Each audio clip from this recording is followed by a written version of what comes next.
Pwede na ba akong maging model ng sun blush? Hindi, charis lang.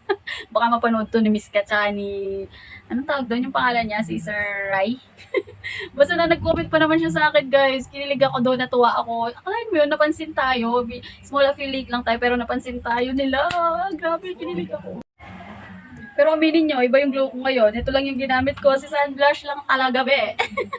Guys, alam nyo, nagustuhan ko talaga tong sunscreen na to. Marami kasing murang sunscreen ngayon na kiniklaim nila hindi daw malagkit, hindi mainit sa face, tapos hindi ka daw mag-oily, ganon. Pero guys, ito hindi talaga, hindi mabigat sa face pagka-apply mo, wala kang mararamdaman na mainit, tapos mabilis lang siyang ma-absorb, wala siyang white cast, basta na lahat nandito na guys. Oh, di ba? Glowing tayo, oh. Tapos yung pinaka nagustuhan ko, yung hinahanap ko sa sunscreen, yung hindi mahapdi dito sa gilid ng ilong ko. Sabi ko nga dun sa isang video ko, kadalasan sa mga na-order ko na sunscreen, umahapdi yung dito sa gilid ko. Hindi ko lang alam kung bakit. Pero wala naman nangyayari sa face ko, basta umahapdi lang naman yung gilid dito. Pero guys, ang ganda nito, tapos mura lang.